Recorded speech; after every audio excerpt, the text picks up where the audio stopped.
창세기 44장. 그 후에 요셉이 자기 집의 관리인에게 명령을 내렸습니다. 저 사람들의 자루에 곡식을 넣을 수 있는 대로 넣어라. 그리고 그 곡식 자루 속에 돈도 넣어주어라. 그리고 내 은잔을 저 막내 동생의 자루에 넣어라. 그리고 그 자루에 돈도 넣어라. 관리인은 요셉이 말한 대로 했습니다. 새벽이 되어 형들은 나귀를 끌고 길을 떠나게 되었습니다. 그들이 성을 떠난 지 얼마 되지 않아서 요셉이 자기 집의 관리인에게 말했습니다. 그 사람들을 뒤쫓아라. 그 사람들을 붙잡게 되면 왜 선을 악으로 갚느냐. 너희들이 훔친 자는 내 주인이 술을 마실 때 쓰시는 것이다. 그리고 꿈을 해몽하실 때도 그 잔을 쓰신다. 너희는 너무나 몹쓸 짓을 했다 하고 말하여라. 그리하여 관리인은 요셉의 형들을 뒤쫓아가서 요셉이 하라고 한 말을 그들에게 했습니다. 그러나 요셉의 형들이 관리인에게 말했습니다. 왜 그런 말씀을 하십니까? 우리는 그런 일을 할 사람들이 아닙니다. 우리는 우리 자루 속에 있던 돈도 당신에게 다시 돌려주었습니다. 우리는 그 돈을 가나안 땅에서 다시 가지고 왔습니다. 그런 우리가 당신 주인의 집에서 은이나 금을 훔칠 리가 있겠습니까?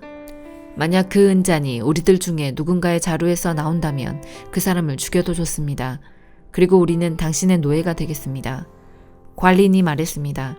당신들 말대로 하겠소. 하지만 은잔을 훔친 사람만 내 종으로 삼을 것이요. 다른 사람들은 그냥 가도 좋소. 그리하여 모든 형제들이 서둘러 자루를 내려서 풀었습니다. 관리인이 맏형에서 막내 동생에 이르기까지 한 사람씩 자루를 살펴보았습니다. 관리인은 베냐민의 자루 속에서 은잔을 찾아냈습니다. 형들은 너무나 슬퍼서 자기 옷을 찢었습니다.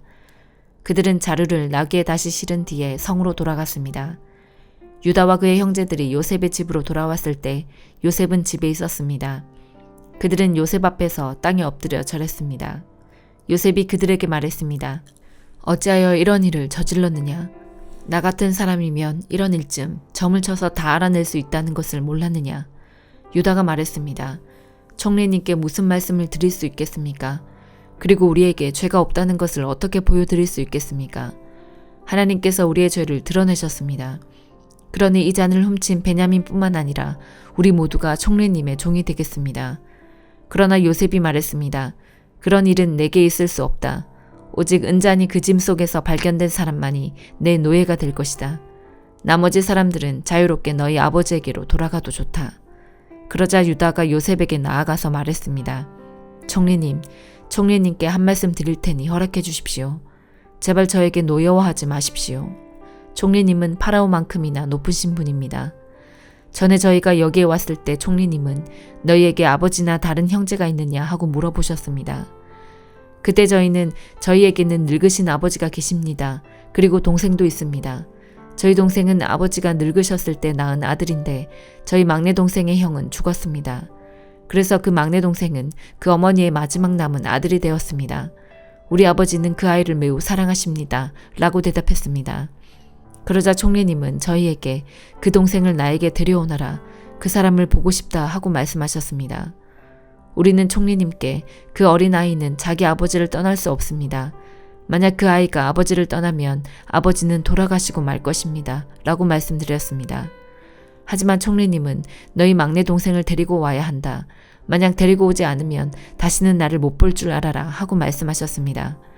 그래서 저희는 저희 아버지에게로 돌아가서 총리님께서 말씀하신 그대로 말씀드렸습니다.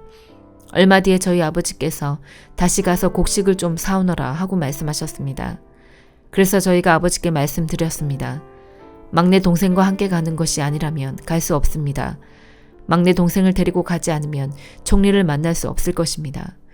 그러자 제 아버지께서 저희에게 말씀하셨습니다. 너희도 알듯이 내 아내 라헬은 내게 두 아들을 낳아주었다. 그런데 한 아들은 나를 떠났다. 나는 그 아이가 틀림없이 들짐승에게 찢겨 죽었다고 생각한다. 그 아이가 나를 떠난 뒤로 나는 그 아이를 한 번도 보지 못했다. 그런데 너희가 이제는 이 아이마저도 내게서 빼앗아 가려고 하는구나. 이 아이에게 어떤 좋지 않은 일이 일어날지 모른다. 그렇게 되면 나는 죽을 때까지 슬퍼하게 될 것이다. 그러니 저희가 그 막내 동생 없이 집에 계신 아버지께 돌아가면 어떤 일이 일어나겠습니까? 저희 아버지에게 그 아이는 무엇보다도 가장 소중한 아들입니다. 아버지께서 만약 그 아이가 저희와 함께 오지 않는 것을 아신다면 아버지는 돌아가실 것입니다. 그렇게 되면 저희는 아버지를 돌아가시게 한 죄인이 되고 맙니다. 저는 아버지께 그 아이를 무사히 돌려보내드리겠다고 약속했습니다. 저는 아버지에게 만약 제가 그 아이를 아버지에게 돌려보내지 못하면 두고두고 그 죗값을 받겠습니다 하고 말했습니다. 그러니 제발 저를 남겨두어 종으로 삼으시고 그 아이는 형들과 함께 집으로 돌아가게 해주십시오. 그 아이를 데리고 가지 않는 한 저는 아버지께로 돌아갈 수 없습니다. 저는 아버지가 슬퍼하시는 모습을 참아볼 수 없습니다. 마가복음 14장. 유월절과 무교절이 되기 이틀 전이었습니다. 대제사장들과 율법학자들이 흉계를 꾸며 예수님을 아무도 모르게 잡아서 죽이려고 하였습니다. 이들이 말했습니다. 명절 동안에는 안 돼. 사람들이 소동을 일으킬 수 있어. 예수님께서 베다니 마을에 있는 문둥병에 걸렸던 시몬의 집에서 음식을 드시고 계셨습니다. 한 여자가 매우 비싼 나드 향유 한 병을 가지고 왔습니다. 그리고 병을 열고 향유를 예수님의 머리에 부었습니다. 그러자 몇몇 사람이 화를 내면서 서로 말했습니다. 어째서 향유를 낭비하는 거지? 이 향유는 300데나리온에 팔 수 있고 그 돈으로 가난한 사람들을 도울 수도 있었을 텐데. 그리고 여자를 호되게 나무랐습니다. 예수님께서 말씀하셨습니다. 가만두어라. 어째서 여자를 괴롭히느냐? 그는 내게 좋은 일을 했다. 가난한 사람들은 항상 너희와 함께 있으므로 원하면 언제든지 좋은 일을 할 수 있다. 그러나 나는 항상 너희와 함께 있는 것이 아니다. 여자는 자기가 할 수 있는 일을 했다. 죽기 전에 내 장례를 위해 내 몸에 향유를 부어준 것이다. 내가 너희에게 진정으로 말한다.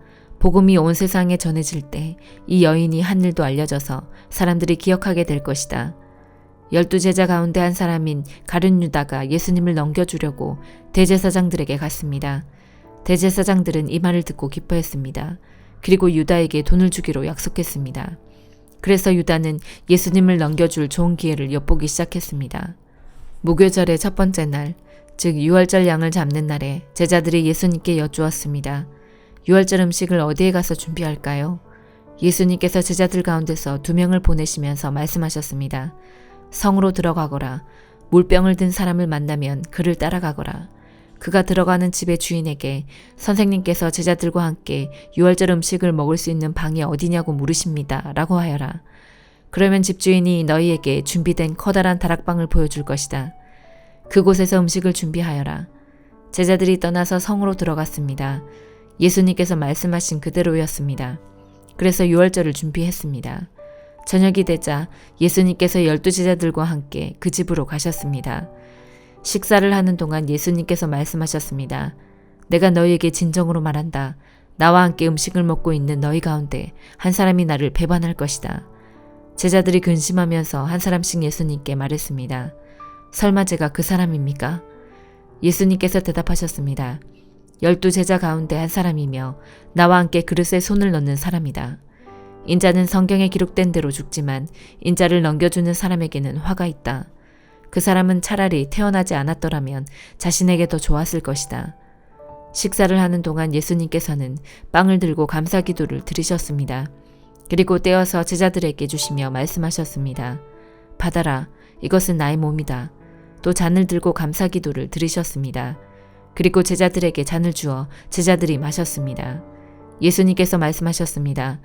이것은 많은 사람들을 위해 쏟는 나의 피, 곧 언약의 피다. 내가 진정으로 너희에게 말한다. 내가 하나님 나라에서 새 것으로 마실 그날이 올 때까지는 결코 다시 포도나무에서 난 것을 마시지 않을 것이다. 예수님과 제자들은 찬송을 부른 뒤 올리브산으로 올라갔습니다. 예수님께서 제자들에게 말씀하셨습니다. 너희는 모두 나를 버릴 것이다. 성경에 이렇게 쓰여 있다. 내가 목자를 치리니 양들은 흩어질 것이다. 그러나 내가 살아난 후 너희보다 먼저 갈릴리로 갈 것이다. 베드로가 말했습니다. 모두가 버릴지라도 저는 그렇지 않을 것입니다. 예수님께서 대답하셨습니다. 내가 너에게 진정으로 말한다. 오늘 밤 닭이 2번 울기 전에 네가 나를 모른다고 3번 말할 것이다.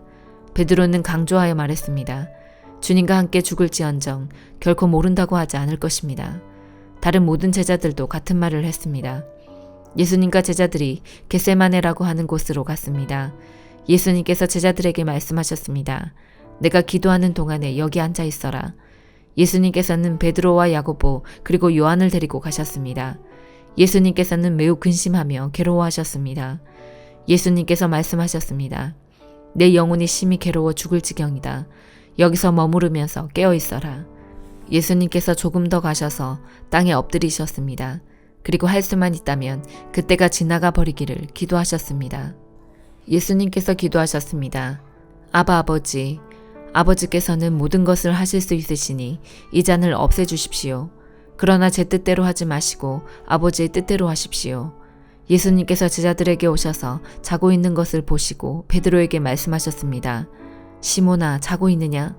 나와 함께 1시간도 깨어 있을 수 없더냐? 시험에 들지 않도록 깨어서 기도하여라. 영은 원하지만 몸이 연약하구나. 다시 예수님께서 제자들을 떠나서 같은 말씀으로 기도하셨습니다. 그리고 다시 제자들에게 오셔서 자고 있는 모습을 보셨습니다. 그것은 제자들이 너무 졸렸기 때문입니다. 제자들은 예수님께 무슨 말을 해야 할지 몰랐습니다. 세 번째 예수님께서 오셔서 말씀하셨습니다. 아직도 자고 있느냐? 아직도 쉬고 있느냐? 그만하면 됐다. 이제 시간이 되었다. 보아라, 인자가 죄인들의 손에 넘겨진다. 일어나자, 가자, 보아라. 날 넘겨줄 사람이 가까이에 와 있다. 예수님께서 아직 말씀하고 계실 때 12제자 가운데 한 사람인 유다가 다가왔습니다. 대제사장들과 율법학자들과 장로들이 보낸 많은 무리들이 칼과 몽둥이를 들고 유다와 함께 왔습니다. 예수님을 넘겨주는 자가 사람들과 신호를 정했습니다. 내가 입맞추는 사람이 바로 그 사람이니 체포하여 데리고 가시오. 유다가 예수님께 와서 선생님이라고 말하면서 입을 맞추었습니다. 그러자 그들이 예수님에게 손을 대어 체포했습니다. 그러나 곁에 있던 사람 가운데 한 명이 칼을 뽑아 대제사장의 종을 내리쳐 귀를 잘랐습니다. 예수님께서 말씀하셨습니다. 마치 강도를 잡는 것처럼 나를 잡으려고 칼과 몽둥이를 가지고 왔느냐? 내가 매일 성전에서 너희들과 함께 있으면서 가르칠 때에는 너희가 나를 잡지 않았다. 그러나 일어난 이 모든 것은 성경을 이루려고 일어난 것이다. 예수님의 제자들이 모두 예수님을 떠나 도망갔습니다. 어떤 젊은 사람이 맨몸에 혼니부를 걸친 채 예수님을 따라가고 있었습니다. 사람들이 그를 잡았습니다. 그러자 혼니부를 벗어 던진 채 벌거벗고 도망쳤습니다. 사람들은 예수님을 대제사장에게로 데리고 갔습니다. 그러자 대제사장들과 장로들 그리고 율법학자들이 모두 모여들었습니다. 베드로가 멀찍이 예수님을 따라와서 대제사장의 공관마당으로 들어갔습니다. 거기서 불을 쬐면서 경비원들과 함께 앉아 있었습니다. 대제사장들과 모든 유대 의회원들이 예수님을 죽이려고 고소할 증거를 찾으려 했습니다. 그러나 아무런 증거도 찾을 수 없었습니다. 많은 사람들이 예수님에 대해 거짓 증거를 대었습니다. 그러나 그들의 말은 서로 맞지가 않았습니다. 어떤 사람들이 일어나서 예수님에 대해 거짓 증언을 하였습니다. 우리는 이 사람이 내가 손으로 지은 성전을 헐고 3일 만에 손으로 짓지 않은 다른 성전을 세우겠다고 하는 것을 들었습니다. 그러나 그들의 증언은 서로 맞지 않았습니다. 대제사장이 일어나 그들 앞에 서서 예수님을 신문했습니다. 아무 대답도 하지 않을 것이요. 이 사람들이 당신에게 불리한 증거를 대고 있지 않소. 그러나 예수님께서는 묵묵히 아무런 말씀도 하지 않으셨습니다. 다시 대제사장이 예수님께 질문을 던졌습니다. 당신이 찬양받으실 분의 아들 그리스도요? 예수님께서 대답하셨습니다. 그렇다. 인자가 전능하신 분의 오른쪽에 앉아 있는 것과 하늘에서 구름을 타고 오는 것을 볼 것이다. 대제사장이 자기 옷을 찢으며 말했습니다. 무슨 증인이 더 필요하겠는가? 너희는 하나님을 모독하는 소리를 들었다. 너희는 어떻게 생각하느냐? 그러자 모두가 예수님을 사형시켜야 한다고 했습니다. 어떤 사람들은 예수님께 침을 뱉기 시작했습니다. 또 예수님의 눈을 가리고 주먹으로 때리면서 말했습니다. 예언자처럼 누가 너를 때리는지 맞춰보아라. 경비원들도 예수님을 끌고 가서 때렸습니다. 베드로가 공관의 아래쪽에 있을 때 어떤 대제사장의 여자 종이 왔습니다. 베드로가 불을 쬐고 있는 것을 보고 노려보며 말했습니다. 당신도 나사렛 예수와 함께 있었지요? 베드로는 부인하며 말했습니다. 네가 무엇을 두고 말하는지 모르겠다. 그리고 베드로는 입구 쪽으로 옮겨갔습니다. 그때 닭이 울었습니다. 또 여자 종이 베드로를 보고 다시 한번 거기 있던 사람들에게 말했습니다. 이 사람도 예수와 한패예요. 다시 베드로가 부인했습니다. 잠시 후에 거기 있던 사람들이 베드로에게 말했습니다. 확실히 당신은 예수와 한패요. 당신은 갈릴리 사람이니까. 베드로는 저주하며 맹세하였습니다. 당신들이 말하는 사람이 누구인지 나는 모르오. 그러자 닭이 두 번째 울었습니다. 베드로는 예수님께서 자기에게 닭이 2번 울기 전에 네가 나를 3번이나 모른다고 할 것이다 라고 한 말씀이 기억났습니다. 그래서 엎드려서 울었습니다. 욥기 10장. 나는 내 생명을 미워하고 원망할 수밖에 없어. 내 마음이 너무 아프기 때문이지. 나는 하나님께 말할 것이라네. 제발 하나님, 나를 죄인 취급하지 말아 주십시오.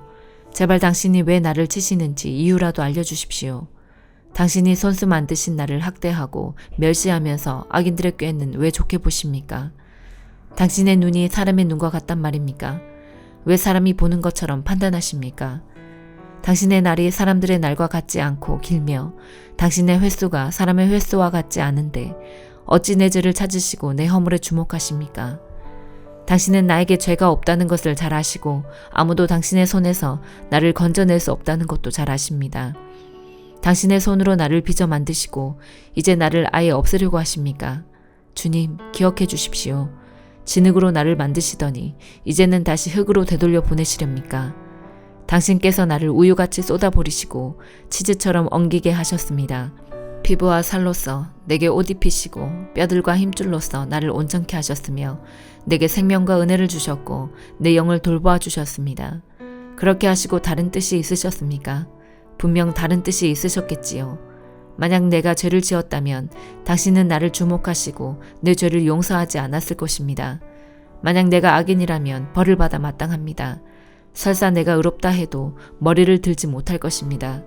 나는 수치를 당하고 괴로움으로 가득 찼기 때문입니다. 만약 내가 머리를 치켜 세운다면 당신은 사자처럼 달려들어 당신의 힘으로 다시 나를 짓눌러 버리시겠지요. 당신이 나를 치는 새로운 증거들을 들이대며 내게 화풀이를 계속하시니 괴로움이 계속됩니다. 어찌하여 당신은 나를 태어나게 하셨습니까? 내가 그때 죽어버려서 아무도 나를 보지 못했더라면 좋았을 텐데 나는 없어서야 했습니다. 태에서 무덤으로 바로 옮겨졌어야 했습니다. 이제 죽을 때가 다 되었으니 제발 이 순간이라도 편하게 해주십시오. 내가 돌아오지 못할 땅, 어둡고 그늘진 그곳에 가기 전에 제발 그렇게 해주십시오. 그 캄캄하고 혼란스러우며 빛조차도 흑암과 같은 그곳에 이르기 전에 제발 그렇게 해주십시오. 로마서 14장. 믿음이 약한 사람을 받아들이고 논란이 있는 문제에 단언을 내리지 마십시오. 자기가 가지고 있는 믿음에 따라 모든 음식을 먹는 사람이 있지만 믿음이 약하여 채소만 먹는 사람도 있습니다. 모든 음식을 먹는 사람은 채소만 먹는 사람을 업신여기지 마십시오. 또 채소만 먹는 사람은 모든 음식을 먹는 사람을 비난하지 마십시오. 이는 하나님께서 그를 받으셨기 때문입니다. 여러분이 누구이기에 남의 종을 판단하십니까? 그가 서 있든지 넘어지든지 그것은 자기 주인이 관여할 문제입니다. 종이 서 있게 된다면 그것은 주님께서 그를 서게 할 수 있기 때문입니다. 어떤 날을 다른 날보다 더 중요하다고 생각하는 사람이 있는가 하면 모든 날이 다 같다고 여기는 사람도 있습니다. 이럴 경우 사람마다 자기 마음에 확신이 있어야 합니다. 어떤 날을 더 중요하게 여기는 사람도 주님을 위해 그런 생각을 하는 것이고 어떤 음식이나 다 먹는 사람도 주님을 위해 먹는 것입니다. 그는 음식을 먹을 때 하나님께 감사한 마음을 갖습니다. 음식을 가려 먹는 사람도 주님을 위해 그리하며 그 사람도 하나님께 감사한 마음을 가집니다. 우리 중에 자기 자신만을 위해 사는 사람은 한 명도 없으며 자기 자신만을 위해 죽는 사람도 없습니다. 우리가 산다면 그것은 주님을 위해 사는 것이고 죽는다면 주님을 위해 죽는 것입니다. 그러므로 살든지 죽든지 우리는 주님의 것입니다. 그리스도께서는 죽은 사람만 아니라 살아있는 사람의 주님이 되기 위해서 죽으셨다가 다시 살아나셨습니다. 그런데 여러분은 왜 여러분의 형제를 비판합니까? 왜 형제를 업신여깁니까? 우리는 다 하나님의 심판대 앞에 설 사람들입니다. 성경에도 이렇게 기록되어 있습니다. 주님께서 말씀하시기를 내가 살아있나니 모든 무릎이 내 앞에 꿇을 것이요 모든 혀가 하나님께 자백할 것이다. 그러므로 우리는 각자 자신이 한 일에 대해 하나님께 사실대로 말씀드리게 될 것입니다. 그런즉 다른 사람에 대해 심판하지 맙시다. 우리가 더욱 힘쓸 것은 형제의 길에 그를 넘어지게 하는 것이나 장애물을 놓지 않겠다고 결심하는 일입니다. 내가 주 예수님 안에 있는 사람으로서 확신하기로는 그 자체로 부정한 음식은 하나도 없습니다. 어떤 음식이 부정하다고 믿는 사람이 있다면 그 사람에게는 그 음식이 부정한 것입니다. 음식 문제로 여러분의 형제가 상처를 받았다면 여러분은 사랑으로 행동한 것이 아닙니다. 그리스도께서 대신해서 죽으신 그 형제를 음식 문제로 망하게 하지 마십시오. 그러므로 여러분이 옳다고 생각해서 하는 것이 오히려 비난의 대상이 되지 않게 하십시오. 하나님의 나라는 먹는 일이나 마시는 일이 아니라 성령 안에서 누리는 의와 평강과 기쁨입니다. 이런 마음으로 그리스도를 섬기는 사람은 하나님을 기쁘시게 하고 사람들에게도 인정을 받습니다. 그러므로 우리 모두 화평함을 이루는 일과 서로 덕을 세우는 일에 힘씁시다. 음식 문제로 하나님의 일을 무너뜨리지 않도록 합시다. 음식은 다 깨끗한 것이지만 어떤 음식을 먹은 것이 다른 사람을 넘어지게 한다면 그것을 먹는 것은 그 사람에게 좋지 못한 것입니다. 고기를 먹는다거나 술을 마신다거나 그 밖에 여러분의 형제를 넘어지게 하는 일은 하지 않는 것이 좋습니다. 여러분에게 어떤 신념이 있다면 그것은 여러분과 하나님 사이의 일로만 간직해 두십시오. 스스로 옳다고 믿는 일을 할 때 자신을 정죄하지 않는 사람은 복 있는 사람입니다. 그러나 의심을 하면서 먹는 사람은 정죄를 받은 것입니다. 그것은 믿음에서 나온 것이 아니기 때문입니다. 믿음에서 나오지 않은 것은 다 죄입니다. 아멘.